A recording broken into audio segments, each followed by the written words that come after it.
Does new oil go bad? Hi, I'm Lake, the motor oil geek, and maybe you have some old oil sitting around in your shop or garage and you're wondering, is this stuff safe to use? Well, I'm going to show you two simple ways that you can test it out for yourself to see, is it okay to use?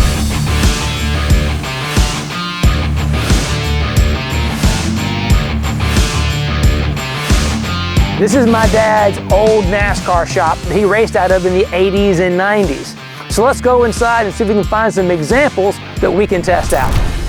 Back in 1986, Dad built this shop and he raced in NASCAR up until the mid-1990s right in this shop. We built our own engines, cars, and everything.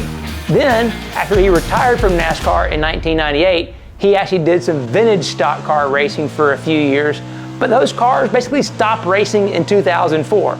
Well, that's like 20 years ago. So we're gonna go out in the shop and let's see if we can find some old oil bottles that may have not been used in 20 years.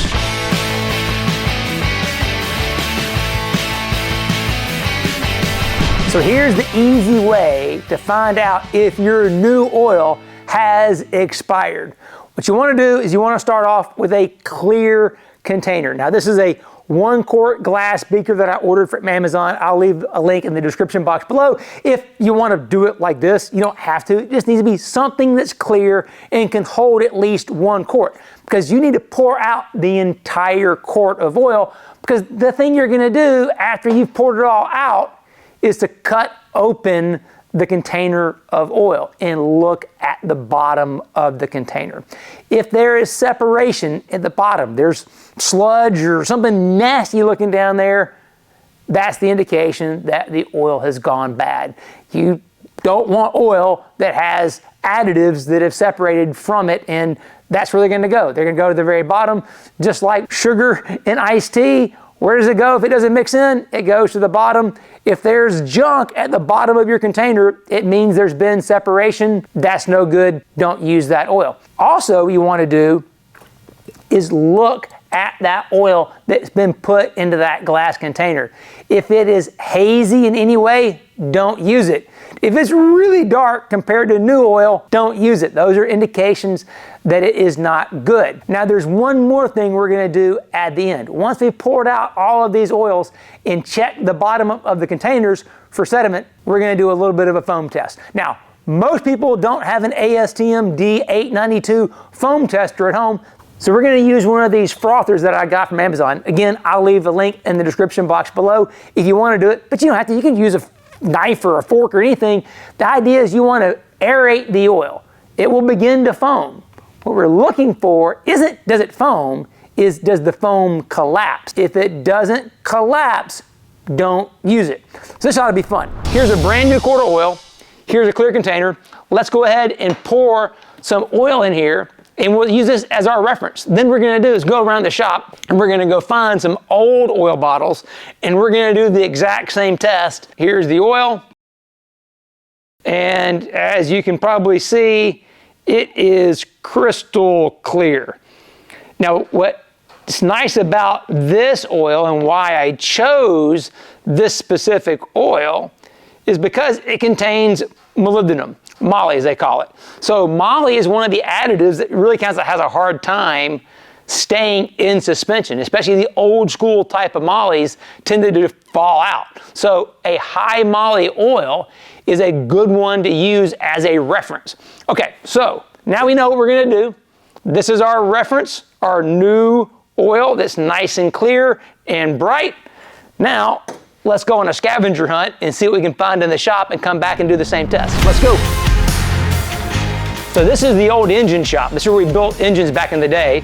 And this is my dad's 1978 World Championship go-kart. He's still the only American to ever win the World Championship in karting at the senior level. There's a guy named Logan Sargent that drives in Formula One. He won it as a junior, but Dad's the only senior ever win the World Karting Championship. And this is the kart that did it. He beat Ayrton Senna. Now that's a 2-cycle engine, so there's not going to be any oil we can analyze in there. We're looking for 4-cycle stuff. So let's head out here in the main shop. Now this was the car side. We built chassis, hung bodies, paint and body work. Everything was done out here. Well, now it's the trailer for the go-karts. We've got boats, all kinds of stuff. Oh, and look who just walked in the door. The man himself. Uh-oh. So we decided to come do this test. The comments on several videos were like, does oil go bad? And I was like, wait, old oil. I know a place where there's probably some old oil. Right, probably a lot of it around here. Well, because I was saying earlier that he built this shop in '86 and basically raced out of here until 93? 93 was last year. Yeah, but then he started racing the vintage stuff in the early 2000s, but then basically since then, it's been a go-kart shop. I know there's some oil around here. I've seen cases here and yonder. Yeah. I think over there, what used to be the gear room is where you'll find a bunch of varying kinds of oils. Now, key thing, we were just talking about, oil itself doesn't just go bad by itself. Oil is going to do what it's designed to do unless it's acted on by either one of two things. Either contamination, which sealed container, there's not going to be any contamination, or temperature. Now, typically we think about oil going bad as it gets too hot, right? The temperature goes up and then it breaks down. When we were doing oil formulation back at Gibbs and working with the guys at Lubrizol, what we would do is actually would do cold temperature storage. Kind of like, putting sugar in iced tea. It doesn't want to blend well. You get the tea hot, it blends really good. Right. But if it stays cold long enough, separate. Yeah. I'm told paint does the same thing. So paint will not go bad. A professional painter told me here recently. Paint will not go bad as long as it's sealed up, except if it's frozen. Right. If it freezes, it's history. So what's going to be interesting is you can't feel the temperature in here, but this side of the shop, you don't turn the heater on during the winter. Right. Now, I don't know if it would even work. Some of those gas things. Yeah. So after 20 years of cold storage, and it's not that cold here in North Carolina compared to places like Wisconsin and Minnesota, but it'd be interesting to see. Let's go find those bottles and we'll go pour them out. We have a good reference bottle already. So I brought a brand new bottle of oil in my glass beaker. You can pour it in. We can see if there's any haziness or separation. So why don't you go show me where these bottles are and we'll go pick them up.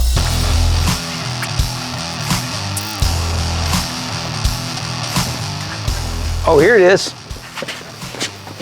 Oh, check this out. Valvoline SynPower Synthetic 10W30.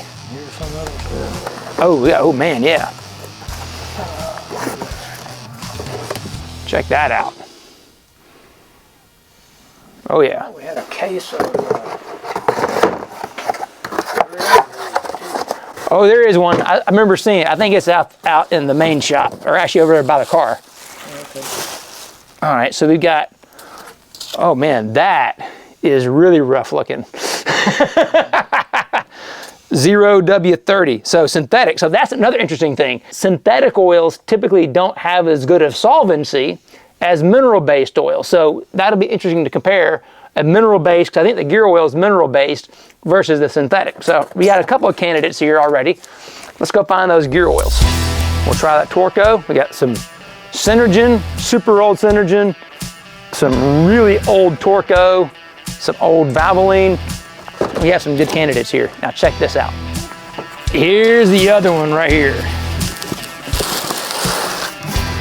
Gear oil. Now this is super old school. Yep. Okay. That was the stuff for 20 years. Yeah. All right, so we'll check this out too. So now that we've found our oils, let's go ahead and pour them into the beaker. But we're not just gonna stop at that. We're also gonna cut the bottles open and look to see if there's any separation of the additives basically to the bottom of the container itself. That's the other key thing, is that it might still be clear and bright, but all the additives might be at the bottom of the bottle, and of course that's not gonna be very good. So let's go ahead and start pouring them, and we're gonna start with our Valvoline SynPower first, and we'll check out that one and see what it does, and we'll cut that one open.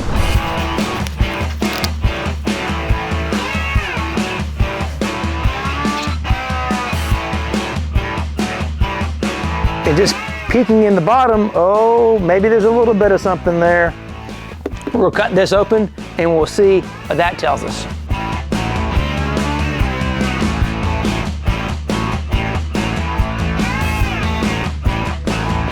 Oh yeah, there's some stuff down there. You can probably see right there, a little bit of separation of some additives falling out of suspension, which is what you would expect after 20 years of cold storage in a synthetic. That looks to be, that might be some molybdenum. Might also be one of the dispersants too. Some of these old dispersants were functionalized and they could create that same kind of residue over storage time. You have things that are acidic in the oil, and you also have things that are basic, alkaline in the oil. So over time they can react. That's the thing. Though while the base oil itself won't go bad, it's the additive package that can degrade, which is why that 5 years, 5 years is a pretty good rule of thumb. If it's more than 5 years old, you probably shouldn't use it. The base oil itself isn't going to go bad, but the additive package can degrade, it can fall out, and you don't want that happening. So, all right, there's the one. Let's move on to the next one. All right, let's try this Synergen. Man, this stuff is looking really rough. Look at that label. It's all falling apart and everything. So you may wonder, how do you know how old an oil is? Well, sometimes there will actually be a production date stamped on the bottle. I actually brought one that's another reference just for fun, because I know this one was actually made in 2013. So this oil is actually over 10 years old, and it's going to be one of the other ones as a bonus surprise we're going to check, which not a bonus surprise now because now you know, but we're going to check this one as well. And it is over 10 years old, but that's the thing. If there's a date code on it, you can tell when it was made. So let's check this Synergen out.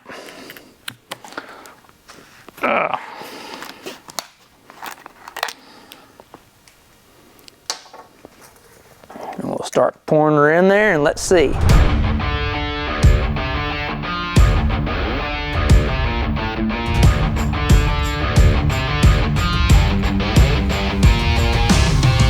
All right, now let's cut it open and find out what we see.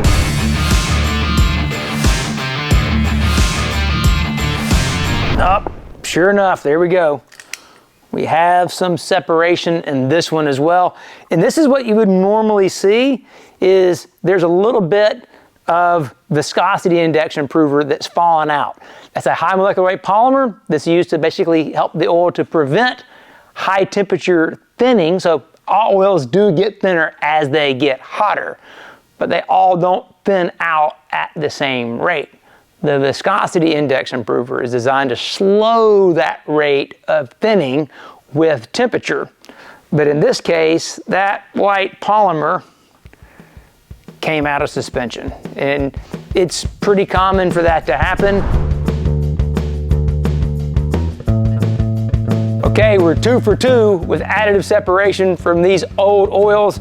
Let's move on to the third one here, this old Torco MPZ 5W50 racing oil. Let's pour it in and let's see what happens with this bad boy.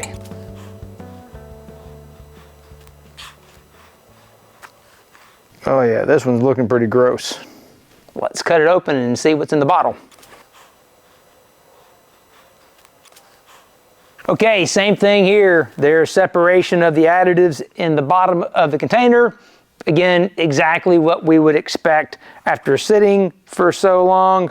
Yeah, not as bad as the other one though, but it's still there. This is a mineral-based oil. It's not synthetic. And more importantly, it's a gear oil.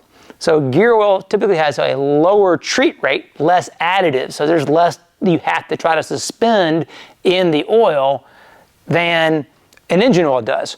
This one has the best chance of having nothing in the bottom of the bottle and still actually looking pretty good. So we'll find out.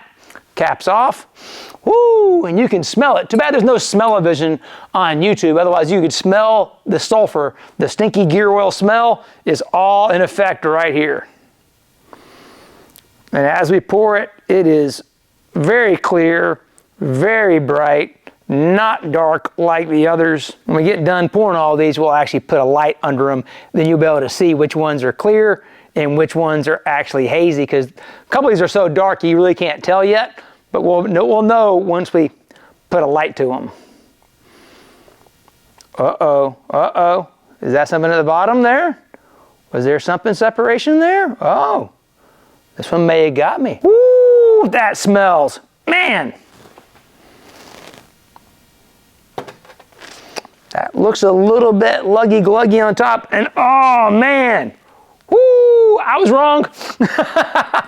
Even in your best case scenario, she still came out. Part of that too is that viscosity makes a difference. The higher the viscosity, the less solvency there is typically.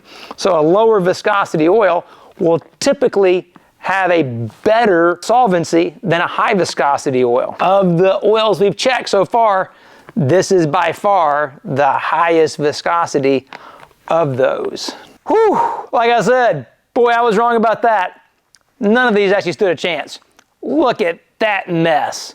Wow, check it out. There's a ton of separation. This one could have been the oldest of all of them, but wow, additive separation in every single one of them. You wouldn't want to use any of these for their intended purpose. If you're curious about what was in these old oils, please leave a comment below. We can send the samples off to Speed Diagnostics, have them analyzed, and come back with another video that reveals the results of what was in these old new oils. So one of the things that will settle out of the oil over time that is actually really critical, and you can't see it in the bottom of the jar itself, is the anti-foam additives. If you kind of look at the tops of all these oils we poured out, you'll find that all of them, except the new oil, have air bubbles on the top.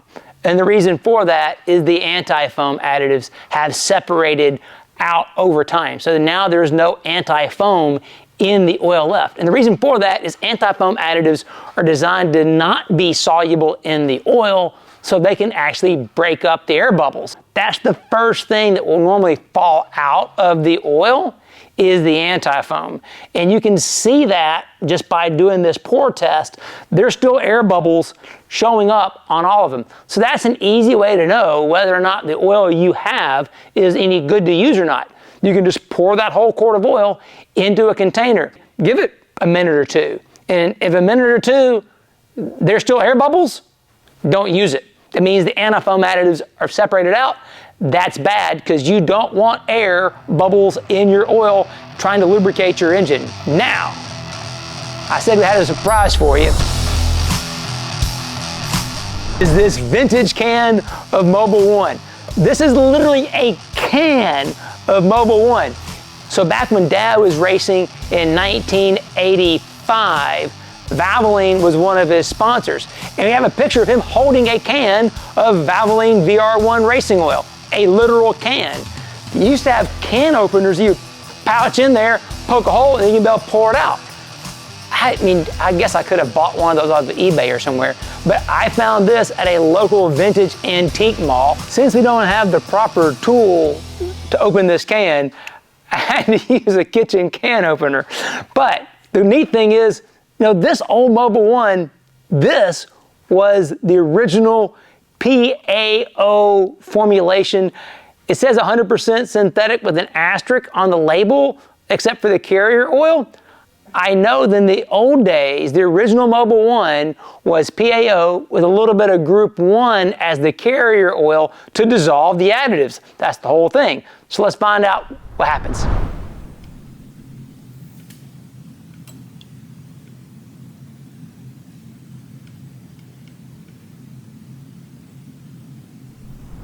Wow, look at this. No sediment, no separation of the additive package. And this can is gotta be at least 40 years old. I mean, this is nuts. Now, I happen to have a friend that used to work at ExxonMobil. Actually, he worked at Mobil back when they originally invented the Mobil 1 formula, and he told me at the very beginning, probably what was in this can based on what it said on the label, is that it was a PAO synthetic without an ester to solubilize the additive package. Back then, they used a group 1 base oil as the carrier for the additive package. That way it would have the solubility, because the group 4, the PAO synthetics, have very poor solubility for the additives, which means it would have fallen out. What they did is they used that group 1 base oil that has very good solubility, and they blended it in. It is pretty amazing. Even after 40 years, there isn't the separation of the additive package from the Mobil 1 like we saw with all the other oils. But the key is that the anti-foam additive may have separated. More than likely it has separated, which is why we're going to do the foam test on all the oils, including the Mobil 1. And just for fun, we have a brand new bottle of Mobil 1 as our control reference. So let's get started. For the sake of science, let's make sure we run a timer so we aerate it for the same amount of time. And then after a set amount of time, we'll go back and review how much air is still in the oil. All right, we have our milk frother here. Let's see what happens when we hit this first sample.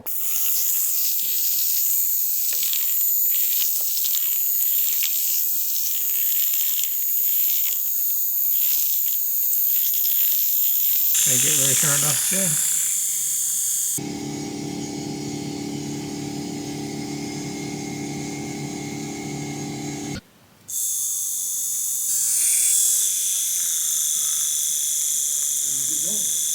Good.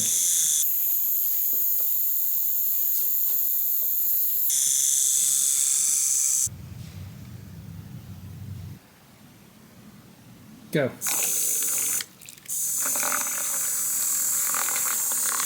Stop.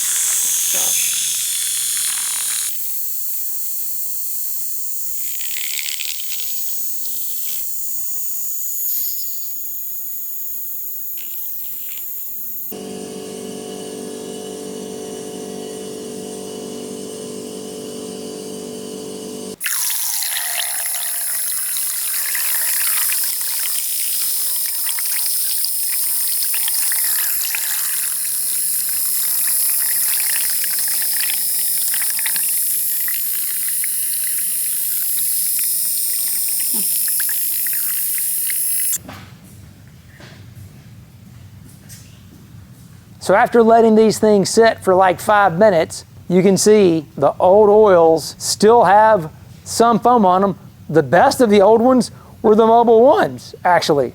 But it still has some air in the oil. The best of the whole bunch, of course, is the new oil. Not shocking.